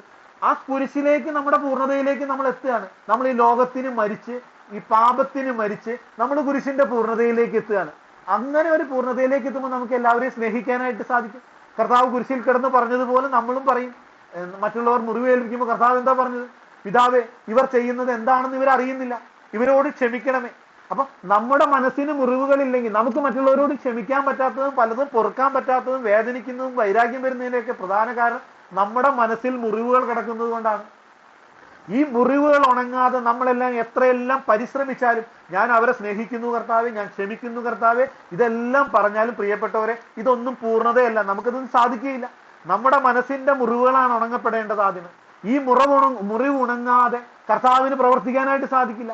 ഈ മുറിവുകളിലൂടെയാണ് തിന്മ നമ്മുടെ ജീവിതത്തിലേക്ക് കടന്നു വന്നതെന്ന് പലപ്പോഴും നമ്മളെ കീഴടക്കുകയും ചെയ്യുന്നത്. അങ്ങനെ ഈ മുറിവുകളെ നമുക്ക് യേശുവിന്റെ തിരുരക്തം കൊണ്ട് ഈ 50 ദിവസം ഒന്ന് കഴുകി വിശുദ്ധീകരിച്ച് നമ്മുടെ കുറവുകളെല്ലാം കണ്ടുപിടിച്ച് പരിശുദ്ധാത്മാവിന്റെ സ്വരത്തിന് ചെവിയോർത്തുകൊണ്ട് കുരിശിലേക്ക് കൊടുത്ത് അവന്റെ കുരിശിന്റെ പൂർണ്ണതയിലേക്ക് നമുക്ക് എത്തിച്ചേരാനായിട്ട് സാധിക്കണം. എന്തെല്ലാം ഈ ഒരു 50 ദിവസം നമുക്ക് കർത്താവിന് കൊടുക്കാൻ പറ്റുമെന്ന് നമ്മൾ പരിശ്രമിക്കണം. നമ്മൾ അതിനുവേണ്ടി പരസ്പരം പ്രോത്സാഹിപ്പിക്കണം. നമ്മൾ കണ്ടിട്ടില്ലേ പലപ്പോഴും ഈ ഹൈന്ദവ സഹോദരങ്ങളൊക്കെ അവർ മലയ്ക്ക് പോകാനൊക്കെ ആയിട്ട് മാല ഇടുന്ന സമയത്ത് ഇവര് പരസ്പരം കാണുമ്പോൾ എന്താ പറയാ, ഇവര് പരസ്പരം വിഷ് ചെയ്യും. അവര് വിശ്വസിക്കുന്ന ദൈവത്തിന്റെ നാമത്തിൽ ഇവര് പരസ്പരം വിഷ് ചെയ്യും. ഇതൊരു പ്രോത്സാഹനമാണ് പലപ്പോഴും ഇവർക്ക് തമ്മിൽ. ഞാൻ മലയ്ക്ക് പോകാൻ മാലയിട്ടവനാണ്, നീയും പോകുന്നത്. അപ്പൊ ഇവര് തമ്മിൽ അത് വിഷ് ചെയ്യാണ്. അപ്പൊ അതുപോലെ മുസ്ലിം സഹോദരങ്ങൾ അവര് നോമ്പെടുക്കുമ്പോഴും അവര് പരസ്പരം ചോദിക്കും, നിനക്ക് നോമ്പുണ്ടോ എന്ന് ചോദിക്കും. നമ്മൾ ആ ഒരു വളർച്ചയിലേക്കൊക്കെ വളരാൻ നമുക്ക് സാധിക്കണം. പരസ്പരം കാണുമ്പോൾ നിന്റെ നോമ്പ് വിജയിക്കാൻ വേണ്ടി ഞാൻ പ്രാർത്ഥിക്കാം, നോമ്പിലല്ലേ, അപ്പൊ അങ്ങനെ ഒന്ന് ചോദിക്കാൻ. അപ്പൊ അതൊരു വളർച്ചയാണ്. അപ്പൊ എത്രത്തോളം എനിക്ക് വളരാൻ സാധിക്കും, എത്രത്തോളം നിനക്ക് നീയും ഞാനും ഒരുമിച്ച് വളരുകയാണ് കർത്താവിന്റെ കുരിശിലേക്ക്. ഈ ഒരു ബോധ്യത്തിലേക്കൊക്കെ നമ്മൾ ഈ ഒരു 50 ദിവസം കർത്താവിന്റെ കുരിശിലേക്ക് വന്നാൽ അവനോടൊക്കെ ഉദ്ധാനം ചെയ്യാനായിട്ട് നമുക്ക് സാധിക്കും. അപ്പൊ ഉദ്ധാനം ചെയ്യണമെങ്കിൽ ഈ ഒരു കുരിശിലേക്ക് വളരണം. ഈ കുരിശിലേക്ക് അപ്പൊ കർത്താവ് ഉപവസിച്ചു എന്ന് നമുക്കറിയാം അല്ലെ. 40 ദിവസത്തോളം കർത്താവ് ഉപവസിച്ചു. ഈ ഉപവാസം കഴിഞ്ഞപ്പോൾ കർത്താവിന്റെ ജീവിതത്തിലേക്ക് കടന്നു വന്നത് എന്താ? പ്രലോഭകനാണ് കടന്നു വന്നത്. കർത്താവിന്റെ ജീവിതത്തിലേക്ക് പ്രലോഭനം കടന്നു വരുന്നിട്ട് 3 പ്രലോഭനം കർത്താവിന്റെ ജീവിതത്തിൽ കൊടുക്കുകയാണ്. എന്തൊക്കെയാണ് കൊടുക്കുന്നത്? ഒന്നവന് വിശന്നു, കല്ലിനോട് അപ്പമാകാൻ പറയാൻ പറഞ്ഞു. രണ്ടെന്താ പറഞ്ഞേ? ഈ ലോകത്തിലെ സകല സുഖ സമൃദ്ധിയും കാണിച്ചു, നീ എന്നെ ഒന്ന് ആരാധിച്ചാൽ ഇതെല്ലാം ഞാൻ നിനക്ക് തരാം. 3, നീ ദേവാലയത്തിൽ നിന്ന് ചാടിക്കോ, നിന്റെ പാദം കല്ലിൽ തട്ടാതിരിക്കാൻ ദൈവദൂതന്മാർ നിന്നെ താങ്ങിക്കൊള്ളും. അപ്പൊ ഈ നോമ്പിന്റെ അവസാനങ്ങളിൽ ഈ ഒരു പ്രലോഭനത്തിൽ, അതായത് നമ്മുടെ ഈ പരീക്ഷ എത്രത്തോളം വിജയിച്ചു എന്നറിയുന്നതിനുള്ള ഒരു ടെസ്റ്റാണത്. നേരത്തെ ഞാൻ വിചാരിച്ചിട്ടുണ്ട്, ഈ വെള്ളിയാഴ്ച കുരിശുമരണമാണ്, അപ്പൊ അതിനുശേഷം ദുഃഖ ഞായർ ഈസ്റ്റർ വരും. ശരിക്കും എന്തിനാണ് ഈ ദുഃഖശനി എന്തിനാണെന്ന് എനിക്ക് പണ്ട് മനസ്സിലായിട്ടില്ല. അപ്പൊ ഞാൻ ആദ്യം വിചാരിച്ചിരുന്നത്, ഇപ്പൊ വെള്ളിയാഴ്ച ആകുമ്പോ ഈ പറഞ്ഞതുപോലെ കുരിശിന്റെ വഴിയുണ്ട്, പരിഹാര പ്രദക്ഷിണമുണ്ട്, പിന്നെ മല കയറാനൊക്കെ പോകുന്ന ഒരു മല കയറാൻ പോകും. അപ്പൊ പിന്നെ പാതിരാ കുർബാന പിറ്റേ ദിവസം തന്നെ വെച്ച് കഴിഞ്ഞിട്ടുണ്ടെങ്കിൽ അതത്ര എളുപ്പമാകൂല്ലോ സംഭവം. അന്ന് തന്നെ പിന്നെ ആളുകൾക്ക് വരാനായിട്ട്. അപ്പൊ അതിന്റെ സൗകര്യത്തിന് ഒരു ദിവസം ശനിയാഴ്ച. ഇങ്ങനെയാണ് ഞാൻ പണ്ട് വിചാരിച്ചുകൊണ്ടിരുന്നത്. എനിക്ക് മനസ്സിലായിട്ടില്ല ശരിക്കും ഈ ദുഃഖശനി എന്തിനു വേണ്ടിയാണ് വെച്ചിരിക്കുന്നതെന്ന് എനിക്ക് മനസ്സിലായില്ല. പക്ഷെ ദുഃഖശനിയുടെ ആഴം എന്താണെന്ന് മനസ്സിലായപ്പോ പ്രിയപ്പെട്ടവരെ എനിക്ക് മനസ്സിലായത്, ദുഃഖശനി ഇല്ലാതെ ഒരിക്കലും ഒരു ഉയർപ്പ് ഞായർ ഒരു വ്യക്തിയുടെയും ജീവിതത്തിലേക്ക് കടന്നു വരുന്നില്ല എന്ന് കർത്താവ് നമ്മളെ പഠിപ്പിക്കുകയാണത്. കാരണം ദുഃഖശനി എന്ന് പറഞ്ഞാൽ ദുഃഖ വെള്ളിയാഴ്ച നമ്മുടെ സഹനങ്ങളുടെ ദിവസമാണ്. കർത്താവ് കുരിശിൽ മരിച്ച ദിവസമാണ് വെള്ളിയാഴ്ച. പക്ഷെ വെള്ളിയാഴ്ച കർത്താവ് കുരിശിൽ മരിച്ചപ്പോഴും അവിടെ ചില കാര്യങ്ങൾ പോസിറ്റീവായിട്ടുണ്ടായിരുന്നു. കുരിശിന് താഴെ പരിശുദ്ധ അമ്മയുണ്ടായിരുന്നു. കുരിശിന് താഴെ കരഞ്ഞുകൊണ്ട് കുറച്ച് സ്ത്രീകളുണ്ടായിരുന്നു. സ്വർഗത്തിന്റെ കുറച്ച് വെളിപാടുകൾ ഉണ്ടായിരുന്നു. ഭൂമി കുറച്ച് സമയത്തേക്ക് അന്ധകാരമായി പോയി. ദേവാലയത്തിന്റെ തിരശീല കീറിപ്പോയി. പാറകൾ പിളർന്നു. സ്വർഗത്തിന്റെ പല അടയാളങ്ങളും ആ ദിവസങ്ങളിൽ നമ്മൾ കാണപ്പെട്ടു. പക്ഷെ ദുഃഖശനിയുടെ ഒരു പ്രത്യേകത എന്ന് പറഞ്ഞാൽ, ദുഃഖശനിയാഴ്ച ഈ വക ഒരത്ഭുതങ്ങളും ഇല്ലാത്തൊരു ദിവസമാണ്. പലപ്പോഴും നമ്മുടെയൊക്കെ സഹനങ്ങളിലേക്ക് ഒന്ന് കടന്നു വരുമ്പോൾ ഇത്തരം ദുഃഖശനികൾ പലപ്പോഴും നമ്മൾ കാണാറുണ്ട്. നമ്മൾ തളർന്നു പോകുന്ന ദുഃഖശനികൾ. അതായത് ദുഃഖശനിയുടെ പ്രത്യേകത എന്ന് ആലോചിച്ച് നോക്കി. ഏറ്റവും സ്നേഹിച്ച പരിശുദ്ധ അമ്മയ്ക്ക് പോലും കർത്താവിന്റെ കല്ലറയിൽ വരാൻ സാധിക്കാത്തൊരവസ്ഥ. കാരണം എന്താ? അന്ന് സാബത്ത് ദിവസമായിരുന്നു. സാബത്ത് ദിവസം യഹൂദ സംസ്കാരം അനുസരിച്ചിട്ട്, യഹൂദ പാരമ്പര്യം അനുസരിച്ചിട്ട് അവർക്ക് കല്ലറകൾ സന്ദർശിക്കാൻ പാടില്ല. അവർക്ക് ഇതൊന്നും ചെയ്യാൻ പാടില്ലാത്തൊരു ദിവസമാണ്. പരിശുദ്ധ യേശുവിനോട് ഏറ്റവും സ്നേഹം ഉണ്ടായിരുന്നവര് പോലും, അല്ലെങ്കിൽ ഹൃദയത്തിൽ സൂക്ഷിച്ചിരുന്ന പരിശുദ്ധ അമ്മയ്ക്ക് പോലും യേശുവിന് മരിച്ചു കിടക്കുന്ന കല്ലറയിൽ അടക്കപ്പെട്ട യേശുവിന്റെ ശവകുടീരത്തിൽ വന്നൊന്നിരിക്കാൻ പറ്റാത്ത ദിവസം. നമ്മുടെ ദുഃഖശനിയുടെ പ്രത്യേകത ഇതാ. നമ്മുടെ ജീവിതത്തിൽ സഹനങ്ങൾ ഉണ്ടാവും. ഈ സഹനങ്ങൾ ഉണ്ടാകുമ്പോൾ കുറച്ചു പേരൊക്കെ നമ്മുടെ കൂടെ ഉണ്ടാവും. സഹതപിക്കാൻ ആളുണ്ടാവും, സാരമില്ല എന്ന് പറയാൻ ആളുണ്ടാവും, കുറ്റപ്പെടുത്താൻ ആളുണ്ടാവും. ഈ സഹനം കഴിഞ്ഞൊരു ദുഃഖശനിയുണ്ട്. നമ്മൾ ഒറ്റപ്പെടുന്ന ദുഃഖശനികൾ പലപ്പോഴും. ഈ ദുഃഖശനികളിൽ നമ്മളെ എല്ലാവരും മറന്നുപോകും. ആശ്വസിപ്പിച്ചവരുണ്ടാവില്ല, സഹായിക്കാന്ന് പറഞ്ഞവരുണ്ടാവില്ല, ആരും ഉണ്ടാവില്ല. ദൈവം പോലും മറന്നോ എന്ന് തോന്നുന്ന പല ദുഃഖശനികളും നമ്മുടെ ജീവിതത്തിലുണ്ടാവും. ഈ ദുഃഖശനി നേരിടണമെങ്കിൽ അതിന്റെ കരുത്തെടുക്കുന്നത് എവിടെന്നാ? ഈ 50 ദിവസത്തെ ഒരുക്കത്തിൽ നിന്ന് എടുക്കണം. അതാണ് കർത്താവ് പറഞ്ഞത്, വിവേകമതികൾ എണ്ണ സൂക്ഷിച്ചു എന്ന് പറയുന്നതിന്റെ അർത്ഥം ഇതാണ്. വിവേകമതികൾ എങ്ങനെയാ എണ്ണ സൂക്ഷിച്ചത്? മണവാളൻ വരാൻ വൈകും, അവർക്ക് സമയം കിട്ടിയിരുന്നു അവിടെ, അല്ലെ? മണവാളൻ വരും എന്ന് അവർക്ക് ഉത്തമമായ ബോധ്യം അവിടെ കിട്ടിയിരുന്നു. വിവേകമതികൾ എണ്ണയെടുത്തു സൂക്ഷിച്ചു. വിവേകരഹിതരായവർക്ക് അവരെന്ത് ചെയ്തു? മണവാളൻ വരാൻ വൈകും എന്ന് വിചാരിച്ച് എണ്ണ സൂക്ഷിച്ചില്ല. അപ്പൊ വിചാരിക്കാത്ത സമയത്ത് മണവാളൻ വന്നു. പ്രിയപ്പെട്ടവരെ, നമുക്ക് വിചാരിക്കാത്ത സമയമല്ല, നമ്മളോട് കൃത്യമായി പറഞ്ഞൊരുങ്ങിയാണ് വരുന്നത്, അല്ലെ? ഈ 50 ദിവസം നമുക്ക് നോമ്പ്, നമുക്ക് ഇതിനു വേണ്ടി സമയം തരികയാണ്. നീ എണ്ണ എവിടെ നിന്ന് എടുക്കണം? ഈ 50 ദിവസത്തെ നിന്റെ ഒരുക്കത്തിലൂടെ നിന്റെ വിളക്കിൽ, നിന്റെ ആത്മാവിൽ എണ്ണ നിറഞ്ഞ കർത്താവിന് വേണ്ടി നീ കാത്തിരിക്കണം. അങ്ങനെ കാത്തിരുന്നാൽ മാത്രമേ നിന്റെ ദുഃഖശരിയിൽ തിരി തെളിയൂ. കാരണം അത് അന്ധകാരത്തിന്റെ ദിവസമാണ്, ആർക്കും വേല ചെയ്യാൻ പാടില്ലാത്ത ദിവസമാണ്. അന്ന് നിന്റെ ആത്മാവിൽ തിരി തെളിഞ്ഞ് നിന്നിൽ പ്രത്യാശയുടെ തീജ്വാല നീ കാണണമെങ്കിൽ പ്രിയപ്പെട്ടവരെ, ഈ 50 ദിവസം നിന്റെ വിളക്കിൽ നീ എണ്ണ നിറയ്ക്കണം. അങ്ങനെ നിറച്ചാൽ മാത്രമേ ഈ ദുഃഖശനി എല്ലാവരും നീ വിസ്മരിക്കപ്പെടുമ്പോൾ, കർത്താവ് പോലും നിന്നെ കൈവിട്ടു എന്ന് നീ ചിന്തിക്കുന്ന ആ ഒരു സമയത്ത് നിനക്ക് നിന്നിലേക്ക് കടന്നു വരുന്ന രക്ഷ ആസ്വദിക്കാൻ, അതൊന്ന് കാണാനായിട്ട് നിനക്ക് സാധിക്കണമെങ്കിൽ ഈ ഒരു 50 ദിവസം നമ്മുടെ എല്ലാം ജീവിതങ്ങളിലും നമ്മുടെ എല്ലാം ശരീരങ്ങളിലും ആത്മാവിലും വചനത്തിന്റെ എണ്ണ നിറയ്ക്കാനായിട്ട്, ആത്മപരിശോധനയുടെ എണ്ണ നിറയ്ക്കാനായിട്ട് കർത്താവിനോട് ചേർന്ന് നിന്നുകൊണ്ട് നമുക്ക് പരിശ്രമിക്കണം പ്രിയപ്പെട്ടവരെ. എങ്കിൽ മാത്രമേ നമ്മുടെ ഓരോ സഹനങ്ങളും, ക്രിസ്തുവിനെ പ്രതിയുള്ള ഓരോ സഹനങ്ങൾ ഉദ്ധാനത്തിലേക്ക് നമുക്ക് കടന്നു വരാനായിട്ട് സാധിക്കുകയുള്ളൂ. സഹനങ്ങൾ എടുത്തു എന്നതുകൊണ്ട് മാത്രം ആരും ഉദ്ധാനത്തിലേക്ക് കടന്നു വരുന്നില്ല എന്ന് പ്രിയപ്പെട്ടവരെ നമ്മൾ ഓരോരുത്തരും ചിന്തിക്കണം. കർത്താവിനോട് കൂടെ മരിച്ച മോശം കള്ളനുണ്ട്, ആ വ്യക്തി ഉദ്ധാനത്തിലേക്ക് കടന്നു വന്നില്ല. നമ്മുടെ എല്ലാം ജീവിതത്തിൽ സഹനങ്ങൾ വന്നു, കർത്താവിനോട് പ്രാർത്ഥിച്ചു എന്നതുകൊണ്ട് മാത്രം ഒരിക്കലും ഉദ്ധാനത്തിലേക്ക് കടന്നു വരുമെന്ന് പ്രിയപ്പെട്ടവരെ പ്രതീക്ഷിക്കരുത്. അതിനുവേണ്ടി കർത്താവ് തരുന്ന അവസരങ്ങളാണ് ഈ നോമ്പ്. ആ നോമ്പിന്റെ സമയത്ത് നമ്മുടെ സഹനങ്ങളെ കർത്താവിനോട് ചേർത്തൊന്ന് വെച്ചേ. എന്താ കർത്താവെ ഈ സഹനത്തിന്റെ കാരണം, ഇത് എന്തുകൊണ്ട്, അല്ലെങ്കിൽ ഞാൻ ഇതിൽ എന്ത് ചെയ്യണം, നീ എന്നിൽ നിന്ന് ആഗ്രഹിക്കുന്നത് എന്ത്, ഒന്ന് വിശകലനം ചെയ്ത് കൊടുക്കേണ്ടത് കർത്താവിലേക്ക് കൊടുത്ത് അവന്റെ അഭിഷേകം നിറയാൻ, പരിശുദ്ധാത്മാവ് നിറയാൻ, മുറിവുകൾ കഴുകപ്പെടാൻ, അങ്ങനെ ഈ ഒന്ന് ഒരുങ്ങി കർത്താവിന്റെ കുരിശുമരണത്തിലേക്ക്, കുരിശിന്റെ ആ ഒരു മഹത്വത്തിലേക്ക് ഇതെല്ലാം ഒന്ന് കൊടുത്താൽ, ഇന്ന് പലപ്പോഴും അന്ധകാരത്തിലായിരിക്കുന്ന നിന്റെ പല പ്രശ്നങ്ങളും, അന്ധകാരത്തിലായിരിക്കുന്ന നമ്മൾ ഓരോരുത്തരെയും പല പ്രശ്നങ്ങളിലും കൂരിട്ടിൽ പ്രകാശം തെളിയും. കർത്താവിനെ കുറിച്ച് അതല്ലേ പറയുന്നത്, അന്ധകാരത്തിലായിരിക്കുന്ന ജനത പ്രകാശം കണ്ടു. നമ്മുടെ എല്ലാം അന്ധകാരത്തിലായിരിക്കുന്ന പല പ്രശ്നങ്ങളിലേക്കും കർത്താവിന്റെ പ്രകാശം വരും. ആ പ്രകാശം വേണമെങ്കിൽ എന്ത് വേണം? ഈ ഒരു വിശകലനം വേണം. ഈ സഭ ഒരുക്കുന്ന ഈ ഒരു വലിയ സൗഭാഗ്യത്തിലേക്ക്, ഈ ഒരു നോമ്പിന്റെ ഒരു മഹോത്സവത്തിലേക്ക്. ഇതൊരു സഹനത്തിന്റെ കാലയളവൊന്നുമല്ല, ഇത് വലിയൊരു ഒരുക്കത്തിന്റെ കാലയളവാണ്, ഇതൊരു മഹോത്സവത്തിന്റെ കാലയളവാണ് പ്രിയപ്പെട്ടവരെ. ഇതിനു വേണ്ടി പരിശ്രമിക്കണം, ഓരോ ദിവസവും പരിശ്രമിക്കണം. എത്രത്തോളം ഞാൻ വളർന്നു, ഞാൻ പലപ്പോഴും വീണ് കുട്ടികൾ നടക്കാൻ പഠിക്കുന്നത് പോലെ ഇന്ന് ഞാൻ എടുക്കുന്ന, കർത്താവിനോട് ചേർന്നെടുക്കുന്ന തീരുമാനം, നാളെ ഞാൻ വീണ്ടും വീഴും, ഞാൻ വീണ്ടും എഴുന്നേക്കും. കാരണം ഞാൻ എൻ്റെ കർത്താവിനോട് കൂടെയാ. വീണാലും അവനവന്റെ യജമാനന്റെ മുമ്പിലായതുകൊണ്ട്, യജമാനൻ അവനെ താങ്ങാൻ കഴിവുള്ളത് കൊണ്ട് അവൻ നിൽക്കും എന്നാണ് വചനം പറയുന്നത്. അപ്പൊ ഞാൻ ഇന്ന് വീണ വീണ്ടും എഴുന്നേക്കുക നാളെ. ഇന്ന് ഞാൻ 10 പ്രാവശ്യം വീണ നാളെ ഞാൻ 5 പ്രാവശ്യം വീഴൂ. കാരണം ഞാൻ എൻ്റെ കർത്താവിനോട് കൂടെയാ. ഈ 50 ദിവസം ആകുമ്പോഴത്തേനും നമ്മൾ ബലപ്പെടും.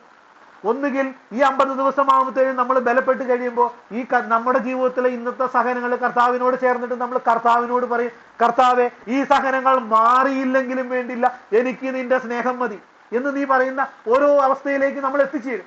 അതല്ല എന്നുണ്ടെങ്കിൽ കർത്താവ് ഈ ഉദ്ധാനത്തിലേക്ക് നമ്മളെ ഓരോരുത്തരെയും കൈപിടിച്ച് നടത്തും. ഒന്നുകിൽ വലിയൊരു ശുശ്രൂഷയിലേക്ക്, വലിയൊരു ആത്മീയ ചൈതന്യത്തിലേക്ക്, കാണുന്നവർക്ക് പ്രകാശം പകരുന്ന ഒരു മേഖലയിലേക്ക് കർത്താവ് കൈപിടിച്ചിരും. അല്ലെങ്കിൽ ഇന്ന് അനുഭവിക്കുന്ന ഈ സഹനത്തിന്റെ മേഖലകൾ കർത്താവ് തുറന്നു തരും. നിനക്ക് വലിയൊരു പ്രകാശം നമ്മുടെ എല്ലാം ജീവിതത്തിലേക്ക് കടന്നു വന്ന് നമുക്ക് ആ ഒരു മേഖലകളെല്ലാം കർത്താവ് തുറന്നു വരും പ്രിയപ്പെട്ടവരെ. അതുകൊണ്ട് തളർച്ചയിലായിരിക്കുന്നെങ്കിൽ, ഏതെങ്കിലും വേദനകളിലായിരിക്കുന്നെങ്കിൽ, നഷ്ടപ്പെട്ടു പോയി എന്ന് കരുതിയിരിക്കുന്നെങ്കിൽ, ഇനി രക്ഷപ്പെടില്ല എന്ന് വിചാരിക്കുന്നെങ്കിൽ, പ്രിയപ്പെട്ടവരെ കർത്താവ് ഓർമ്മിപ്പിക്കുകയാണ്, ഇതാണ് രക്ഷയുടെ ദിവസം, ഇതാണ് രക്ഷയുടെ ദിവസം. അന്ധകാരത്തിലായിരിക്കുന്ന നിന്റെ മുമ്പിൽ പ്രകാശം തെളിയുവാനായിട്ട് നീ ഈ നിമിഷം കൃപ സ്വീകരിക്കുക എന്നിൽ നിന്ന്. എന്റെ പ്രിയപ്പെട്ട മകനെ, മകളെ, ഈ ഒരു നോമ്പിലൂടെ നീ ശക്തി ആർജിക്കുക. ദുഃഖവെളിയിൽ നിന്നെ കാത്തിരിക്കുന്ന പരീക്ഷണങ്ങളിൽ നീ അകപ്പെടരുത്. ദുഃഖവെളിയിൽ നിനക്ക് പ്രലോഭനങ്ങൾ ഉണ്ടാകും, നിനക്ക് സമ്പത്തിനോട് പ്രലോഭനങ്ങൾ ഉണ്ടാവും, ആ സമ്പത്തിന്റെ പ്രലോഭനങ്ങൾ അതിജീവിക്കാൻ നിനക്ക് സാധിച്ചില്ലെങ്കിൽ നിനക്ക് നിന്റെ പ്രശ്നങ്ങളെ മറികടക്കാൻ സാധിക്കുകയില്ല. നിന്റെ ജഡത്തിനോട് ആസക്തികൾ ഉണ്ടാവും. നിന്റെ ആ ജഡത്തിന്റെ ആസക്തികളെ നിനക്ക് ഈ ദുഃഖ ശനിയാഴ്ച മറികടക്കാൻ സാധിച്ചില്ലെങ്കിൽ നിനക്ക് ഉയർപ്പ് ഞായറിന്റെ മഹത്വം ആസ്വദിക്കാൻ സാധിക്കില്ല. അതുകൊണ്ട് പ്രിയപ്പെട്ടവരെ, ഇന്നായിരിക്കുന്നത് ഏത് അവസ്ഥയിലാണെന്നൊന്ന് ചിന്തിക്കുക. ഇപ്പോൾ ഞാനായിരിക്കുന്നത് ഏത് സഹനത്തിലാണ്, ഏത് തകർച്ചയിലാണ്. അതെത്ര വലുതുമാവട്ടെ, കർത്താവിന് ഒന്നും അസാധ്യമല്ല. അതെത്ര വലിയ തകർച്ചയുമാവട്ടെ പ്രിയപ്പെട്ടവരെ, മക്കളില്ലാത്ത വേദനകളോ എന്തുമാകട്ടെ, രോഗാവസ്ഥകളോ എല്ലാം ലോകം വിധി എഴുതി ഇനി അവൻ രക്ഷപ്പെടില്ല എന്ന് വിധി എഴുതിയെങ്കിൽ പോലും, അല്ലെങ്കിൽ ഇത്ര ദിവസം കൊണ്ട് മരിക്കുമെന്ന് ഡോക്ടേഴ്സ് എല്ലാവരും വിധി എഴുതിയ ഒരു അസുഖത്തിന്റെ മുമ്പിലാണോ നീ നിൽക്കുന്നത് എങ്കിലും നീ ഭയപ്പെടണ്ട.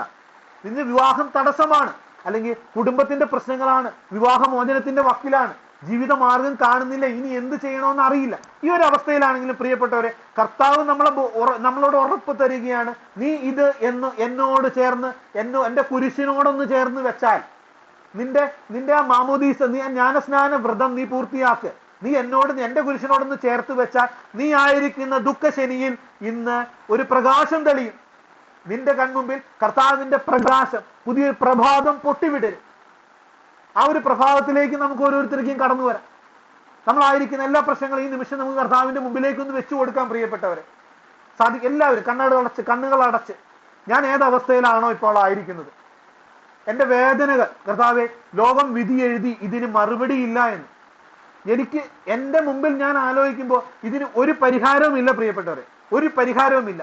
കർത്താവിനോട് പറ, കർത്താവെ എന്റെ മുമ്പിൽ ഇതിന് പരിഹാരമില്ല, എങ്കിലും ഞാൻ വിശ്വസിക്കുന്നു കർത്താവ്, മരിച്ച് 4 ദിവസമായി അഴുകിയ ശരീരം ലാസറിനെ നിനക്ക് ഉയർപ്പിക്കാൻ സാധിച്ചുവെങ്കിൽ അതിലും വലുതല്ല നിനക്ക് എന്റെ പ്രശ്നം. ഞാൻ ആയിരിക്കുന്ന ഇന്നത്തെ ഈ പ്രശ്നത്തിൽ നിനക്ക് ഇടപെടാൻ സാധിക്കുമെന്ന് ഞാൻ ഉറച്ചു വിശ്വസിക്കുകയാണ് കർത്താവ്. എന്റെ ഈ പ്രശ്നത്തെ ഞാൻ നിന്റെ മുമ്പിലേക്ക് തരികയാണ്. പ്രിയപ്പെട്ടവരെ, പൂർണ്ണമായി കർത്താവിന്റെ മുമ്പിലേക്ക് നമ്മുടെ ഈ പ്രശ്നങ്ങളെ സമർപ്പിക്കാതെ അതിൽ കർത്താവിനോട് ഇടപെടാൻ നമ്മൾ പറയരുത് ഒരിക്കലും. പലപ്പോഴും നമുക്ക് പറ്റുന്ന ഒരു പ്രശ്നം അതാണ്, പ്രശ്നങ്ങളെ നമ്മൾ കർത്താവിന് കൊടുത്തു എന്ന് പറയെങ്കിലും അതിന്റെ കടിഞ്ഞാൻ പലപ്പോഴും ഇരിക്കുന്നത് നമ്മുടെ ഓരോരുത്തരുടെയും കയ്യിലാണ്. നമ്മൾ അത് കടിഞ്ഞാൻ നമ്മൾ കർത്താവിന് വിട്ടുകൊടുക്കൂല. നമ്മൾ എന്ത് ചെയ്യും, അത് കർത്താവിന് കൊടുത്തു എന്ന് പ്രാർത്ഥനയുടെ സമയത്ത് പറയുകയും പരിഹാരം കാണാൻ നമ്മുടെ ബുദ്ധി കൊണ്ട് പരിശ്രമിക്കുകയും ചെയ്യും. ഈ ഒരു മേഖല അപകടമാണ് പ്രിയപ്പെട്ടവരെ. നമ്മൾ എന്താ പറയുക, ഒരു പണ്ട് രഞ്ജിത്തേട്ടൻ പറഞ്ഞൊരു ഉദാഹരണം തന്നെയാണ് എനിക്ക് പെട്ടെന്ന് ഓർമ്മ വരുന്നത്. നമ്മളൊരു വാഹനം ഓടിച്ചുകൊണ്ടിരിക്കുകയാണ്. ഈ വാഹനം മേടിച്ചുകൊണ്ടിരിക്കുമ്പോൾ എനിക്ക് അത്ര നന്നായിട്ട് കാർ ഓടിക്കാൻ അറിയില്ല, പക്ഷെ കർത്താവ് എന്റെ സൈഡിൽ ഇരിക്കുകയാണ്, കർത്താവിന് നല്ലതുപോലെ വണ്ടി ഓടിക്കാൻ അറിയാം. പക്ഷെ ഞാൻ കർത്താവിനോട് പറയാണ്, കർത്താവെ എന്നെ സഹായിക്കണമേ, എനിക്ക് വാഹനം ശരിക്കും ഓടിക്കാൻ അറിയില്ല, കർത്താവെ എന്നെ സഹായിക്കണമേ, എനിക്ക് വാഹനം ശരിക്കും ഓടിക്കാൻ അറിയില്ല. ഞാൻ ഇങ്ങനെ പറഞ്ഞുകൊണ്ടിരിക്കുകയാണ്. അപ്പൊ ഞാൻ ഇങ്ങനെ പറഞ്ഞുകൊണ്ട് ഇരിക്കുന്നതിലുപരി അപ്പൊ കർത്താവ് പറയുന്നുണ്ട് നമ്മളോട്, മോനെ, നിനക്ക് ഓടിക്കാൻ അറിയില്ലെങ്കിൽ ഇത് നന്നായി ഓടിക്കാൻ എനിക്കറിയാം. നീ ഒരു കാര്യം ചെയ്യും, നീ ഈ സൈഡിലേക്കൊന്ന് മാറിയിരുന്നിട്ട് ഞാൻ ഈ വാഹനം ഓടിക്കാം. നീ അതിനുള്ള നിന്റെ ജീവിതമാകുന്ന വാഹനം ഓടിക്കാൻ നീ എനിക്കൊരു അവസരം താ. എന്നിട്ട് നീ ഒന്ന് ശാന്തനായി ഒന്ന് ഇരുന്നേ. അല്ലെ, മറിയത്തോട് കർത്താവ് എന്താ പറയുന്നത്? അവൾ നല്ല ഭാഗം തിരഞ്ഞെടുത്തു, അത് അവളിൽ നിന്ന് എടുക്കപ്പെടില്ല. അപ്പൊ കർത്താവ് നമ്മൾ ഓരോരുത്തരും പറയാണ്, നീ ആയിരിക്കുന്ന പ്രശ്നങ്ങളിൽ ഇത്രയും നാളും ബുദ്ധി കൊണ്ടൊക്കെ നീ പരിശ്രമിച്ചില്ലേ, മതി. ഇനി എനിക്കൊരവസരം നീ തന്നിട്ട് നീ ശാന്തമായി ഒന്നിരുന്നേ. അതല്ലേ വചനം പറയുന്നേ, നിങ്ങൾ ശാന്തമായിരുന്നാൽ മതി, ദൈവമായ കർത്താവ് നിനക്ക് വേണ്ടി യുദ്ധം ചെയ്തു. അപ്പൊ ഒന്ന് ശാന്തമായിരിക്കെ. നമ്മൾ കർത്താവിന്റെ കയ്യിലേക്ക് ആ വണ്ടിയുടെ സ്റ്റിയറിംഗ് കൊടുക്കാത്തടത്തോളം പ്രിയപ്പെട്ടവരെ, അടുത്തിരിക്കുന്ന കർത്താവ് എത്ര ശക്തനാണ്, അവൻ ശക്തനാണ്, എല്ലാം അറിയുന്നവനാണ്, എങ്കിൽ പോലും നമ്മൾ നമ്മുടെ വണ്ടിയുടെ സ്റ്റിയറിംഗ് കർത്താവിന് കൊടുക്കാത്തടത്തോളം ഈ വാഹനം നല്ല രീതിയിൽ ഓടിക്കാനായിട്ട് കർത്താവിന് സാധിക്കില്ല. പരിശുദ്ധ അമ്മയോട് വന്നിട്ട് എന്താ പറഞ്ഞേ ദൂതൻ? അല്ലെ, ദൈവം ഇത് നിന്നിൽ നിന്ന് ആഗ്രഹിക്കുന്നു എന്ന് പറഞ്ഞു. അപ്പൊ പരിശുദ്ധ അമ്മ പറയാണ്, ഓക്കെ, ഞാൻ എല്ലാം റെഡിയാക്കാം, ശരി, ഓക്കെ, ഞാൻ ഇതിനു വേണ്ടി ഇന്നുകൊണ്ട് പരിശ്രമിക്കാം എന്നായിരുന്നു പരിശുദ്ധ അമ്മ പറഞ്ഞിരുന്നെങ്കിലോ? അപ്പൊ അതാണ് പരിശുദ്ധ അമ്മയുടെ വിവേകം. എന്താണ് അമ്മ എന്താ പറഞ്ഞേ? അമ്മയ്ക്കറിയാൻ നല്ലതുപോലെ എന്താ ഇത് എന്നെ കൊണ്ട് കൂട്ടിയാൽ കൂടുന്ന കാര്യമല്ല, ഞാൻ ദൈവപുത്രൻ നിന്നിൽ വന്ന് പിറക്കും എന്നൊക്കെ പറഞ്ഞപ്പോ അമ്മ ഞാൻ പരിശ്രമിക്കാം. അല്ലെങ്കിൽ നമ്മൾ പലപ്പോഴും പറയുന്ന ഒരു വാക്കാണല്ലോ, ഞാൻ പരിശ്രമിക്കാം, ഞാൻ ശ്രമിക്കും, ഇന്ന് തൊട്ട് ഞാനത് ശ്രമിക്കും. അമ്മ എന്താ വിവേകപൂർവ്വം പറഞ്ഞേ?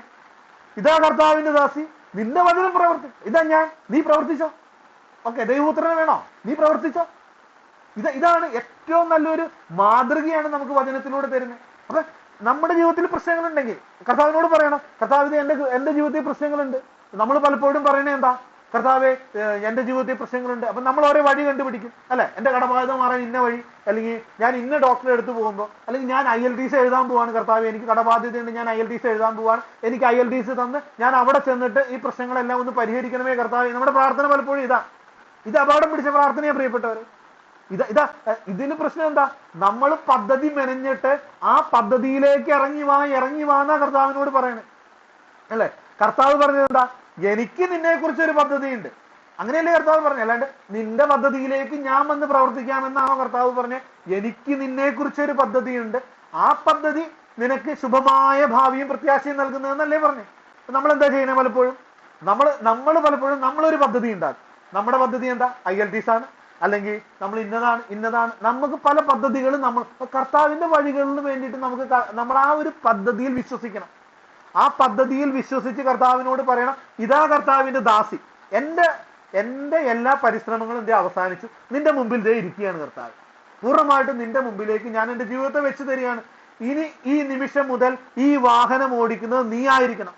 ഞാൻ കർത്താവിന്റെ നാമത്തിൽ പറയാണ്, ഈ ഒരു പൂർണ്ണമായ മനസ്സുകൊണ്ട് ഇതൊന്ന് ഏറ്റു പറയുവാനും അതിനുവേണ്ടി ഈ നിമിഷം മുതൽ പരിശ്രമിക്കുവാൻ തയ്യാറുള്ള ആരെങ്കിലും ഈ കൂട്ടായ്മയിലുണ്ടെങ്കിൽ ഈ കർത്താവിന്റെ വചനം അവരുടെ ജീവിതത്തിൽ നിറവേറും. ഏത് വചനം? നീ ഇടത്തേക്കോ വലത്തേക്കോ തിരിയുമ്പോൾ നിന്റെ കാതുകൾക്ക് പിന്നിൽ ഒരു സ്വരം കേൾക്കും, ഇതാണ് വഴി, ഇതിലേ പോവുക. ഈ നിമിഷം മുതൽ അവനെ നയിക്കുന്നത് കർത്താവായിരിക്കും. പ്രിയപ്പെട്ടവരെ, അതിനു വേണ്ടിയാണ് നമ്മൾ പരിശ്രമിക്കേണ്ടത്. അല്ലാതെ നമ്മുടെ ജീവിതം രക്ഷപ്പെടാൻ നമ്മൾ കണ്ടുപിടിച്ച വഴിക്ക് വേണ്ടി കർത്താവിനോട് പ്രാർത്ഥിച്ച് അതിനുവേണ്ടി പരിശ്രമിക്കുന്നതിലുപരിയായിട്ട് ഈ നോമ്പുകാലം നമുക്ക് പരിശ്രമിക്കാം. നമ്മൾ കർത്താവിനോട് ചേർന്ന് കർത്താവിന് എന്നിൽ പ്രവർത്തിക്കാൻ എന്തെല്ലാം തടസ്സങ്ങളുണ്ട്, എന്റെ ജീവിതത്തിലേക്ക് ഇറങ്ങി വരാൻ കർത്താവിന് എന്തെല്ലാം തടസ്സങ്ങളുണ്ട്, ആ മേഖലകൾ എടുത്തുമാറ്റാൻ ഞാൻ പരിശ്രമിക്കും കർത്താവേ, നിന്നോട് ചേർന്ന് അതിനുവേണ്ടി നിന്റെ പരിശുദ്ധാത്മാവിനെ എന്നിലേക്ക് അയക്കണമേ എന്ന് പ്രാർത്ഥിക്കുവാനും അതിനുവേണ്ടി പരിശ്രമിക്കുവാനും നമ്മൾ ഓരോരുത്തരും തയ്യാറായാൽ, പ്രിയപ്പെട്ടവരെ, നമ്മുടെ ഓരോരുത്തരുടെയും ജീവിതമാകുന്ന വാഹനം ഇന്നു മുതൽ ഓടിക്കുന്നത് അതിന്റെ ഡ്രൈവർ കർത്താവാണ്. ആ വണ്ടി എങ്ങും തട്ടി വീഴില്ല, ആ വണ്ടി വഴി കിടക്കില്ല, ആ വണ്ടി ഓടിക്കുന്നത് നോക്കിയ ആളുകൾ പരിഹസിക്കില്ല. ആ വണ്ടിക്ക് അനേകര് കൈനീട്ടും, അനേകരെ ആ വണ്ടിയിലൂടെ ലക്ഷ്യസ്ഥാനത്തെത്തും, അനേകര് ആ വണ്ടിയിലൂടെ ആ വാഹനത്തിലൂടെ നമുക്ക് സ്വർഗത്തിലേക്ക് എത്തിക്കാനായിട്ട് സാധിക്കും. അതിനുവേണ്ടിയുള്ള വിളിയാണ് കർത്താവ് നമുക്ക് ഓരോരുത്തർക്കും തന്നിട്ടുള്ളത്. ആ വിളിയുടെ ഭാഗമായിട്ട് ഈ നമ്മുടെ ജീവിതത്തിൽ അനുവദിക്കപ്പെട്ടിട്ടുള്ള ഓരോ സഹനങ്ങളും കർത്താവ് അറിയാതെയല്ലല്ലോ നമ്മുടെ ജീവിതത്തിൽ ഇന്നുള്ള സഹനങ്ങൾ വന്നത്. അത് കർത്താവ് അനുവദിച്ചിട്ടല്ലേ? കർത്താവ് അറിയുന്നില്ലേ? അതെന്തിനു വേണ്ടിയാ? ഇതിനു വേണ്ടിയാണ് പ്രിയപ്പെട്ടവരെ, നീ ഇതൊന്ന് തിരിച്ചറിയാൻ വേണ്ടി ഈ സഹനങ്ങളിലേക്ക് കർത്താവിനെ ഒന്ന് പരിശ്രമിക്കാൻ. ഈ സഹനങ്ങളിലൂടെ നീ തിരിച്ചറിയും നിന്റെ ജീവിതത്തിൽ കർത്താവിന് പ്രവർത്തിക്കുന്നതിനുള്ള തടസ്സങ്ങൾ എന്താണ്. അത് പരിശ്രമിക്കാൻ പരിശുദ്ധാത്മാവിനെ അയക്കണമേ എന്ന് പ്രാർത്ഥിക്കുമ്പോൾ പരിശുദ്ധാത്മാവിൻ നമ്മിൽ നിറയും. സത്യാത്മാവ് വരുമ്പോൾ സത്യത്തിന്റെ പൂർണ്ണതയിലേക്ക് നമ്മെ നയിക്കും, പാപബോധത്തിലേക്ക് നമ്മെ നയിക്കും. നമ്മളിലുള്ള ആസക്തികൾ വിട്ടുമാറിപ്പോവും. കർത്താവിന്റെ കൃപ നമ്മുടെ ഓരോരുത്തരെയും ഹൃദയങ്ങളിൽ ജ്വലിക്കും. അത് അനേകർക്ക് രക്ഷയായിട്ട് മാറും. അതിനൊക്കെയായിട്ട് നോമ്പുകാലം നമ്മളെ ഓരോരുത്തരെയും ശക്തിപ്പെടട്ടെ എന്ന് പ്രാർത്ഥിക്കുകയാണ്. ഒരു നിമിഷം നമുക്ക് കർത്താവിനൊന്ന് സ്തുതിച്ച് മഹത്വപ്പെടുത്താം. ജീവിതത്തിന്റെ എല്ലാ മേഖലകളിലുള്ള തടസ്സങ്ങളും എല്ലാ നിയോഗങ്ങളെയും ഈ നിമിഷം നമുക്ക് കർത്താവിന്റെ കരങ്ങളിലേക്ക് കൊടുക്കാം. എല്ലാവരും ഒന്ന് ചേർന്ന് നമുക്ക് കർത്താവിനെ സ്തുതിച്ച് മഹത്വപ്പെടുത്താം. പ്രിയപ്പെട്ടവരെ, ഓരോരുത്തരും വിശകലനം ചെയ്യാനായിട്ട് എന്റെ ജീവിതത്തിൽ കർത്താവ് ഇടപെടേണ്ട മേഖലകൾ, കർത്താവ് എന്റെ സഹനത്തിന്റെ മേഖലകളിലേക്ക് നീ ഇറങ്ങി വരണമേ, നിന്റെ ആത്മാവിന്റെ ശക്തി നിമിഷം അയക്കണമേ എന്ന് പ്രാർത്ഥിക്കും. പ്രിയപ്പെട്ടവരെ, നമ്മുടെ അഹങ്കാരങ്ങൾ എടുത്തു മാറ്റുവാൻ വേണ്ടി നമ്മുടെ സംസാരത്തിൽ, കുടുംബത്തിൽ നമ്മൾ കാണിക്കുന്ന അഹങ്കാരത്തിൽ എന്തെങ്കിലും ഒരു നല്ല പ്രവൃത്തി ചെയ്യുമ്പോൾ അല്ലെങ്കിൽ എന്തെങ്കിലും മെച്ചപ്പെട്ടത് ചെയ്യുമ്പോൾ നമ്മുടെ ഹൃദയത്തിലേക്ക് തള്ളി വരുന്ന ആത്മപ്രശംസ, അഹങ്കാരത്തിലേക്ക് അതിലേക്ക് കർത്താവിന്റെ ശക്തി കടന്നു വരുവാനായിട്ട്, നമ്മൾ നിരാശകളിലേക്ക് കർത്താവിന്റെ ശക്തി നിമിഷം കടന്നു വരുവാനായിട്ട്, നമ്മുടെ അവിശ്വാസത്തിന്റെ മേഖലകളിലേക്ക് ഇനി എന്നെ ആർക്കും രക്ഷിക്കാൻ കഴിയില്ല എന്നുള്ള ആ ഒരു ബോധ്യത്തിൽ, ആ തളർച്ചയിൽ കഴിയുന്ന മക്കളിലേക്ക് എല്ലാം പരിശുദ്ധാത്മാവിന്റെ ശക്തി നിമിഷം കടന്നു വരുവാനായിട്ട് പ്രിയപ്പെട്ടവർ ഒന്ന് ചേർന്ന് സ്തുതിച്ച് പ്രാർത്ഥിക്കാം. Hallelujah, hallelujah, hallelujah, hallelujah. യേശുവേ ആരാധന, ആരാധന, ആരാധന, ആരാധന. യേശുവേ നന്ദി. Hallelujah, hallelujah, hallelujah, hallelujah, hallelujah. നമ്മുടെ എല്ലാ നിയോഗങ്ങളെയും പരിശുദ്ധ അമ്മയുടെ ഹൃദയത്തിലേക്ക് സമർപ്പിച്ചുകൊണ്ട് നമുക്ക് ഒന്ന് ചേർന്ന് പ്രാർത്ഥിക്കാം. നന്മ നിറഞ്ഞ മറിയമേ സ്വസ്തി, കർത്താവ് അങ്ങയോടുകൂടെ സ്ത്രീകളിൽ അങ്ങ് അനുഗ്രഹിക്കപ്പെട്ടവളാകുന്നു, അങ്ങയുടെ ഉദരത്തിൽ ഫലമായ ഈശോ അനുഗ്രഹിക്കപ്പെട്ടവനാകുന്നു. പരിശുദ്ധ മറിയമേ തമ്പുരാന്റെ അമ്മേ, പാപികളായ ഞങ്ങൾക്ക് വേണ്ടി ഇപ്പോഴും ഞങ്ങളുടെ മരണസമയത്ത് തമ്പുരാനോട് അപേക്ഷിച്ചു കൊള്ളണമേ. ആമേൻ. പിതാവിനും പുത്രനും പരിശുദ്ധാത്മാവിനും സ്തുതി, ആദിയിലെ പോലെ ഇപ്പോഴും എപ്പോഴും എന്നേക്കും. Amen. Praise the lord. Hallelujah. Praise the lord. ദൈവം എല്ലാവരെയും സമൃദ്ധമായി അനുഗ്രഹിക്കട്ടെ. Praise the lord. പ്രിയപ്പെട്ട വലിയ കുടുംബാംഗങ്ങളെ, വളരെ ഒരു ദൈവികമായ സന്ദേശം, പരിശുദ്ധാത്മാവിൻ്റെ സ്വരം നമുക്ക് കേൾക്കുവാനിടയായി. നോയമ്പിലൂടെ ദൈവം ആഗ്രഹിക്കുന്ന നമ്മുടെ പഴയ മനുഷ്യനെ ഉരിഞ്ഞു കളയുവാനും ദൈവാശ്രയ ബോധത്തിൽ ജീവിക്കുവാനും ക്രിസ്തുവിൻ്റെ ജീവിതം കാഴ്ചവെക്കുവാനും ഓരോ ദിവസവും കുറവുകളെ കണ്ടെത്തി യേശുവിൻ്റെ മരണത്തോട് താതാത്മ്യപ്പെട്ടുകൊണ്ട് യേശുവിൻ്റെ ഉത്ഥാനത്തിൽ പങ്കുകാരായി ഈ കാലഘട്ടത്തിൻ്റെ പ്രേക്ഷിതരായി തീരുവാൻ, അനേക ആത്മാക്കളെ വീണ്ടെടുക്കുന്ന ഈ കാലഘട്ടത്തിൻ്റെ വലിയ പ്രകാശങ്ങളായി തീരുവാൻ നമ്മെ വിളിക്കുന്നു എന്നുള്ള വലിയൊരു ഉറപ്പ് ഈ തിരുവചനത്തിലൂടെ ദൈവം നമുക്ക് നൽകി. നമുക്ക് നന്ദി പറയാം. എല്ലാം കുടുംബത്തെ ദൈവം അനുഗ്രഹിക്കട്ടെ. സമയത്തിൻ്റെ പരിമിതി പോലെ നമ്മൾ മധ്യസ്ഥ പ്രാർത്ഥനയ്ക്ക് പ്രവേശിക്കുകയാണ്. പ്രിയപ്പെട്ടവരെ, ഓരോരുത്തരും അവരുടെ വേദനകളെ ഒരു നിമിഷം യേശുവിൻ്റെ കരങ്ങളിലേക്ക് കൊടുക്കുക. രോഗമുള്ളവർ രോഗവശത്ത് കൈവച്ച് പ്രാർത്ഥിക്കട്ടെ. പരീക്ഷയ്ക്കുള്ളവർ കുഞ്ഞുങ്ങളെ അടുത്തുണ്ടെങ്കിൽ അവർ തലയ്ക്ക് വെച്ച് പ്രാർത്ഥിക്കുക, ഇല്ലെങ്കിൽ മനസ്സിൽ അവരെ കണ്ടു പ്രാർത്ഥിക്കുക. ഏതെല്ലാം ജീവിത പ്രശ്നങ്ങൾ